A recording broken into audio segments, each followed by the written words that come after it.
उपस्थित सभी बहनों और भाइयों,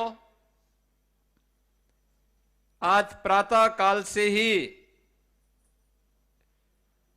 यहां पर पवित्र गुरु ग्रंथ साहिब की स्थापना के साथ ही जो संकीर्तन के कार्यक्रम, नाम स्मरण के कार्यक्रम, गुरु परंपरा के त्याग और बलिदान की जिस पावन गाथा को हम सब स्मरण कर रहे हैं, आज का ये वीर बाल दिवस का कार्यक्रम ऐसे ही गुरु परंपरा के प्रति कृतज्ञता ज्ञापित करने का हम सबके सामने एक अवसर प्राप्त हुआ है। जब दसम गुरु गोविंद सिंह जी महाराज के 4 साहबजादों की स्मृति को स्मरण करने के लिए, उनकी प्रति कृतज्ञता ज्ञापित करने के लिए मेरे सामने मुख्यमंत्री बनने के पहले भी और मुख्यमंत्री बनने के उपरांत भी जब ये प्रस्ताव आते थे कि वीर बाल दिवस का आयोजन होना चाहिए, तो एक संजोग बना था। प्रथम गुरु नानक देव जी महाराज की प्रकाश 550वें प्रकाश पर्व के शुभ अवसर पर इसी मुख्यमंत्री आवास में जब कार्यक्रम संपन्न हो रहा था, उस समय हम लोगों ने तय किया था कि वीर बाल दिवस का कार्यक्रम भी यहां का एक कार्यक्रम बने और 2020 से 27 दिसंबर की तिथि को गुरु गोविंद सिंह जी महाराज के जो 4 साहबजादे थे, बड़े साहबजादे बाबा अजीत सिंह, बाबा जुझार सिंह, 27 दिसंबर को उन्होंने अपना बलिदान दिया था। आदरणीय प्रधानमंत्री जी ने देश भर के सिक्कों की आवाज को सुना और स्वदेश और स्वधर्म के लिए उनके योगदान के प्रति कृतज्ञता ज्ञापित करने के लिए 26 दिसंबर को आदरणीय प्रधानमंत्री जी ने जो बाबा जोरावर सिंह और बाबा फतेह सिंह के बलिदान का दिवस है, इस तिथि को वीर बाल दिवस के रूप में पूरे देश के अंदर एक राष्ट्रीय समारोह के रूप में आयोजित किया। मैं सबसे पहले गुरु गोविंद सिंह जी महाराज के इन 4 साहबजादों के प्रति, बाबा अजीत सिंह, बाबा जुझार सिंह, बाबा जोरावर सिंह, बाबा फतेह सिंह, इन सब की स्मृतियों को मैं कोटि कोटि नमन करते हुए आदरणीय प्रधानमंत्री जी के प्रति हृदय से आभार व्यक्त करता हूं कि उन्होंने इतिहास को जीवंत करके आने वाली पीढ़ी के लिए एक नई प्रेरणा दी है।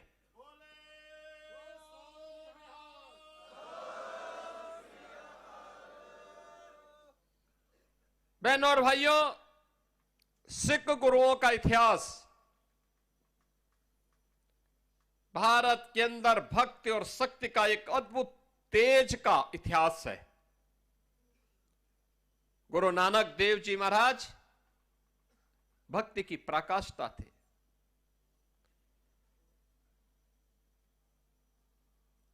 उन्होंने जो उस समय मानवता के कल्याण के लिए कार्य किए थे, पाखंड के खिलाफ जो आवाज उठाई थी,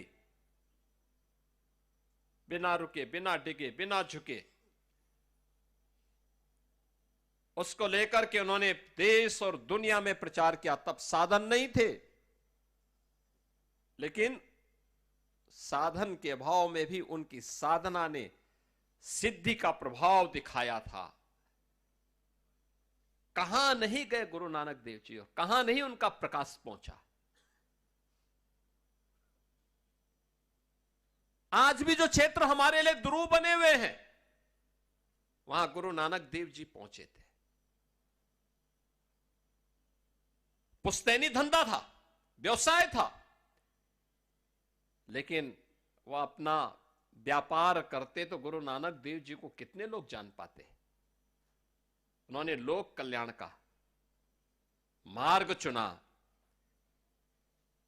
केवल परिवार के कल्याण का मार्ग नहीं चुना। यही हम सब में दुविधा होती है। जब हमें अवसर मिलता है तो हम अपने स्वयं के कल्याण की बात सोचने लगते हैं। समाज, स्वदेश, स्वधर्म से दूरी बनाने का प्रयास करते हैं। परिणाम क्या होता है? परिणाम दुर्गति के रूप में होती है। लेकिन जब हम स्वदेश और स्वधर्म को प्राथमिकता के आधार पर लेते हैं, तब वो हमारी गति को प्रगति की तरफ लेके जाता है। प्रगति की तरफ हम आगे बढ़ते हैं। और सिख गुरुओं का इतिहास इसी प्रगति का प्रमाण है। ये प्रगति का प्रमाण हम लोग वर्तमान में गुरु तेग बहादुर जी महाराज की 350वें शहीदी दिवस के वर्ष भर चलने वाले कार्यक्रमों के साथ जुड़े हुए हैं। मुझे कई कार्यक्रमों में भाग लेने का अवसर प्राप्त हुआ। जब यात्रा असम से दिल्ली तक पहुंच रही थी, उससे पहले भी लखनऊ से यात्रा निकली। जोड़ों के दर्शन करने के लिए यहागंज गुरुद्वारा में मुझे जाने का सौभाग्य प्राप्त हुआ। 25 नवंबर को आदरणीय प्रधानमंत्री जी का आगमन अयोध्या में था। श्री राम जन्मभूमि में केसरिया ध्वजा आरोहण का कार्यक्रम था। 500 वर्षों के बाद यह कार्यक्रम आयोजित हुआ। मेरी व्यस्तता थी। मैंने यहां पे गुरुद्वारा प्रबंध समिति से अनुरोध किया कि मैं चाहता हूं कि मुख्य समारोह में मैं स्वयं शामिल हूं। मैं अयोध्या से आऊंगा, प्रधानमंत्री जी को विदा करने के बाद मैं सीधे आ जाऊंगा। और क्या भीड़ थी, क्या उत्साह था। यानी गुरु तेग बहादुर जी महाराज की स्मृति को और उनके साथ जो उनके सच्चे अनुयायी थे, भाई सतीदास, भाई मतीदास, भाई दयाला जी की स्मृति को आज भी हम स्मरण करते हैं, उनके प्रति कृतज्ञता ज्ञापित करते हैं। याद करिए, कौन ऐसा भारतीय है जो गुरु तेग बहादुर जी महाराज के प्रति, गुरु गोविंद सिंह जी महाराज के प्रति, भाई सतीदास जी के प्रति, भाई मतीदास के प्रति, भाई दयाला के प्रति, बाबा अजीत सिंह के प्रति, बाबा जुझार सिंह जी के प्रति, बाबा जोरावर सिंह के प्रति और बाबा फतेह सिंह जी के प्रति कृतज्ञता ज्ञापित न करता हो? अगर सच्चा भारतीय होगा तो अवश्य कृतज्ञता ज्ञापित करता है, उनके प्रति नमन करता है। लेकिन जिस दुष्ट औरंगजेब ने गुरु तेग बहादुर जी को चुनौती दी थी, जो ने केवल एक सामान्य मनुष्य समझता था, ये मनुष्य समझने की भूल किया था, जिसने गुरु गोविंद सिंह जी महाराज को केवल एक सामान्य मनुष्य समझा था, ये उसकी भूल थी। याद करिए, आज 140 करोड़ का हिंदुस्तान और दुनिया के अंदर जहां कहीं भी सनातन धर्मावलंबी रहता होगा, सिख रहता होगा, वह गुरु गोविंद सिंह जी महाराज के प्रति, इन बलिदानियों के प्रति, गुरु तेग बहादुर जी महाराज के प्रति, गुरु नानक देव जी के प्रति कृतज्ञता ज्ञापित कर रहा है, लेकिन दुष्ट औरंगजेब का नाम लेने वाला उसकी कौम में भी कोई पैदा नहीं हो पा रहा है।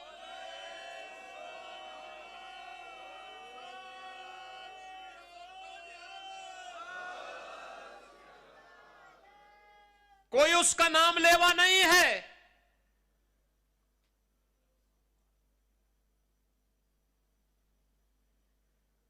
भारत के अंदर कौन ऐसा शहर है जहां गुरुद्वारा ना हो? भारत के अंदर कौन ऐसी जगह है जहां आज का एक कार्यक्रम न हो रहा हो? प्रधानमंत्री जी ने कहा 1 महीना पहले हमारे पास एक कार्यक्रम आ गया था, 26 दिसंबर का कार्यक्रम, कि हर स्कूल, हर कॉलेज, हर कार्यालय, हर स्थान पर एक कार्यक्रम होने हैं। हमने कहा हर जगह ये कार्यक्रम अवश्य होंगे। हमारे यहां कंपटीशन हो रहे हैं, हर जगह, हर स्कूल में कंपटीशन हुए, कहीं डिबेट हुए हैं वीर बाल दिवस पर, कहीं निबंध लेखन के कार्यक्रम हुए वीर बाल दिवस पर। उत्तर प्रदेश सरकार ने हर स्कूल, कॉलेजेस में, विश्वविद्यालयों में कंपटीशन भी करवाए हैं, आयोजन भी करवाए हैं। और आज भारतीय जनता पार्टी को अलग से भी कहा गया है, हर कार्यालय में भी, राष्ट्रीय स्वयंसेवक संघ के हर कार्यक्रम में भी वीर बाल दिवस के कार्यक्रम आयोजित हो रहे हैं।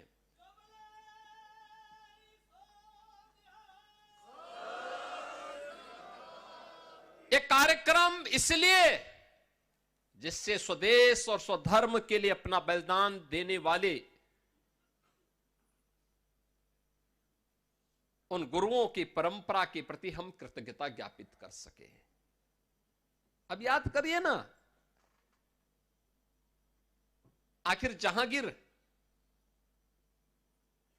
जिसने गुरु अर्जुन देव के प्रति कितना प्रबलता बरती थी, बलिदान की परंपरा वहां से शुरू होती है। इसके उपरांत भी बराबर बराबर जूझते रहे। गुरु तेग बहादुर जी महाराज के गुरु के प्रति भी किस प्रकार का अत्याचार हुआ था। यानी जिस व्यक्ति का वो स्वयं लालन पालन के उस अनाथ विधर्मी का, उसी ने उनके प्रति गद्दारी कर दी। लेकिन गुरु तेग बहादुर की तेग के सामने वो चल नहीं पाया। और सबके बावजूद भी इन गुरुओं की त्याग, इनका बलिदान, बहनों और भाइयों, अपने लिए नहीं था, अपने परिवार के लिए नहीं था, देश के लिए था, धर्म के लिए था। और देश और धर्म के लिए उनके इस योगदान की प्रति कृतज्ञता ज्ञापित करने के लिए ही हम सब एकत्र होते हैं। एक प्रेरणा है हम सब के लिए, यही प्रेरणा है। याद करिए ना, औरंगजेब तो अपने को बादशाह कहता था, हिंदुस्तान का बादशाह कहता था। आज कोई पूछने वाला है कहां उसकी कब्र है? किसी को नहीं पता। कोई दिया जलाने वाला नहीं, कोई पुताई करने वाला नहीं, कोई पूछने वाला नहीं। वो किस तिथि में मरा है, किस तिथि में उसने जन्म लिया है, कहां उसकी कब्र है, कोई पुरसा हाल नहीं, कोई पूछने वाला नहीं।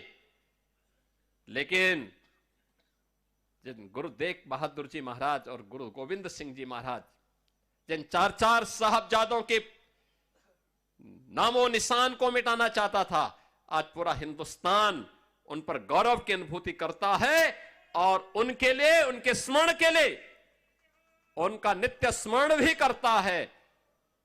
ये हिंदुस्तान के हर पाठ्यक्रम के हिस्से 4 साहबजादे बने हैं। आज हिंदुस्तान के हर स्कूल, कॉलेजेस में, हर पवित्र धर्मस्थलों में, हर उस स्थल पर जिनके मन में देश और धर्म के लिए कुछ योगदान करने का एक तमन्ना है, उन सब के यहां आज के दिन पर वीर बाल दिवस के कार्यक्रम आयोजित हो रहे हैं। और यही तो हम सब के लिए एक प्रेरणा है। उसी प्रेरणा के प्रति कृतज्ञता ज्ञापित करने के लिए आज हम सब यहां पर एकत्र हुए हैं। मुझे बहुत अच्छा लगा, आप सब बड़ी कृतज्ञ भाव से यहां पर एकत्र होकर के आज गुरु गोविंद सिंह जी महाराज के इन चार साहबजादों के प्रति, प्रधानमंत्री जी का यह था कि भाई 5 साल और 7 साल की उम्र क्या होती है, और 5 साल और 7 साल की उम्र में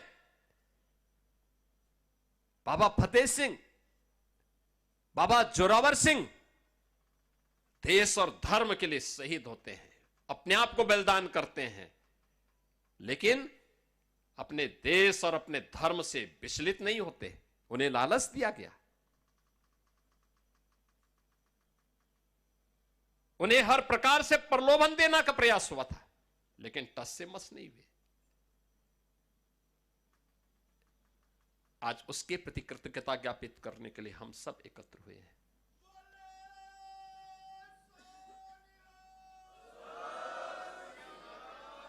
इतिहास उन्हीं का बनता है जिनके मन में त्याग और बलिदान का योगदान होता है, करने की एक इच्छा शक्ति होती है। इतिहास उनका नहीं बनता है जो तात्कालिक स्वार्थ के लिए समर्पण कर देते हैं।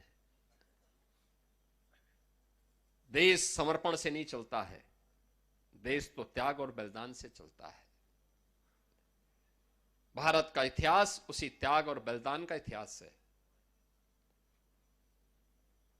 और हम कह सकते हैं सिख गुरुओं की परंपरा केवल एक सामान्य परंपरा नहीं है, यह असाधारण है। एक विशिष्ट प्रयोजन के लिए उनका आगमन हुआ और जागरण करने के बाद फिर वे अंतर्ध्यान हो गए। भगवान कृष्ण ने गीता में वैसे ही नहीं कहा कि यदा यदा य धर्मस्य ग्लानिर्भवति भारत, यानी ये वैसे ही नहीं कहा, उसके पीछे यही मर्म है। देश पर संकट आएगा, पहले शांति से गुरु नानक देव जी महाराज आएंगे, लोगों को उपदेश देंगे, सन्मार्ग पर चलने की प्रेरणा देंगे, लेकिन अपने लोगों को भी बोलेंगे कि हमारा कल्याण का मार्ग कैसे प्रशस्त होना है।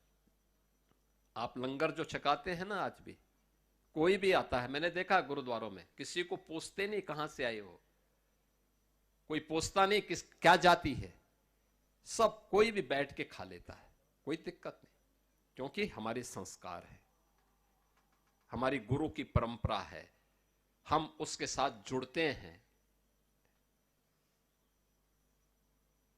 आज भी जिन पंच प्यारों को गुरु गोविंद सिंह जी महाराज ने खालसा पंथ की स्थापना के आधार बनाया था, वे भी सनातन धर्म की उन जातियों से थे जिनको दुर्योग से लोगों ने अछूत बनाने का प्रयास किया था। उन सबको जोड़ने का काम किया था गुरु गोविंद सिंह जी महाराज ने। यानी समाज को जोड़ने का कार्य कैसे होना चाहिए, गुरु गोविंद सिंह जी महाराज ने उसको एकता के सूत्र में बांधने का काम किया था। सब कुछ गंवाने के बाद भी गुरु गोविंद सिंह जी महाराज कभी भी विचलित नहीं हुए, और इसीलिए कहा जा सकता है एक सामान्य मनुष्य नहीं थे, असाधारण थे, असाधारण थे, एक निश्चित प्रयोजन के लिए आए थे। और याद करना, जब भी कोई महान पुरुष आता है, कोई दैवीय ऐसे गुणों से युक्त व्यक्तित्व हमारे सामने आता है, वह अपने उस प्रयोजन विशेष के लिए धैर्य नहीं खोलता, उसके लिए निरंतर प्रयास करता है। और यही तो प्रेरणा हम सब के लिए आज भी इन सिख गुरुओं की परंपरा से हम सबको प्राप्त होती है। आज का दिन हम सब के लिए अत्यंत महत्वपूर्ण दिन है। आदरणीय प्रधानमंत्री जी ने बाबा फतेह सिंह और बाबा जोरावर सिंह के नाम पर इन चार साहबजादों को स्मरण करने का एक अवसर हम सबको दिया है। और इसीलिए 26 दिसंबर की तिथि वीर बाल दिवस के रूप में, जो वर्षों की मांग थी, स्वतंत्र भारत की मांग थी, कि वास्तव में वीर बाल दिवस तो वह है जो वीर बाल दिवस गुरु गोविंद सिंह जी के चार साहबजादों ने देश और धर्म के लिए अपना बलिदान दिया था। और उनमें भी 5 वर्ष और 7 वर्ष, दुनिया के इतिहास में इस प्रकार का बलिदान देखने को नहीं मिलता है जो यहां पर हम लोगों ने देखा है, जिसको हम स्मरण कर रहे हैं। और इसलिए उसके प्रति कृतज्ञता ज्ञापित करने के लिए आज हम सब यहां पर एकत्र हुए हैं। मैं आप सबका हृदय से इस अवसर पर अभिनंदन करता हूं। आप सबसे ही अपील करूंगा, गुरु की वाणी का स्मरण करना, उसको अपने जीवन का ध्येय बनाना। और जब भी हम गुरु की कृपा से आगे बढ़ेंगे, जीवन में प्रगति होगी। जब भी उस मार्ग से हम विरत होंगे, याद रखना दुर्गति होने में देर नहीं लगेगी। हमें अपनी गति को प्रगति की ओर लेके जाना है, दुर्गति की ओर नहीं लेके जाना है। इसी विश्वास के साथ मैं एक बार फिर से आज के इस वीर बाल दिवस के अवसर पर गुरु गोविंद सिंह जी महाराज, माता गुजरी, बाबा अजीत सिंह, बाबा जुझार सिंह, बाबा जोरावर सिंह, बाबा फतेह सिंह की स्मृतियों को नमन करते हुए वीर बाल दिवस हर एक नौजवान के लिए, हर एक हिंदुस्तानी के लिए एक प्रेरणा बने, इस विश्वास के साथ आप सबको मैं इस आयोजन पर एक बार फिर से अभिनंदन करता हूं और धन्यवाद दूंगा अपने गुरुद्वारा प्रबंध समिति से जुड़े हुए सभी पदाधिकारियों को, सरदार बलदेव सिंह ओलख जी को, सरदार परविंदर सिंह जी को, और इस पूरी कमेटी से जुड़े हुए उन सभी पदाधिकारियों को, और प्रदेश भर के आए हुए प्रतिनिधियों को भी, जिन्होंने मौसम की विपरीत परिस्थितियों के बावजूद वे यहां पर समय पर पहुंचे। और आपकी ये आस्था, आपके मन में यह उदारता, याद रखना यही आस्था खालसा पंथ और सिख धर्म की प्रगति का आधार है। गुरु परंपरा के प्रति यही समर्पण का भाव हमें विपरीत परिस्थितियों में भी आगे बढ़ने के लिए एक नई प्रेरणा देता है। और वही प्रेरणा है कि आज भी सिख गुरुओं का स्मरण हर भारतीय करता, बड़ी श्रद्धा के साथ करता है, लेकिन उन आक्रांताओं का कोई स्मरण और कोई नाम लेवा नहीं है, जो कभी हिंदुस्तान को अपनी पूरी जागीर समझते थे। आज उनका कोई नाम लेने वाला नहीं है। इन्हीं शब्दों के साथ मैं एक बार फिर से आप सभी का हृदय से अभिनंदन करता हूं। और शहीदी दिवस के कार्यक्रम वर्ष भर चले, अच्छे ढंग से चले, ये डबल इंजन की सरकार सदैव आपके साथ में है। इस विश्वास के साथ मैं अपनी वाणी को विराम देता हूं। धन्यवाद।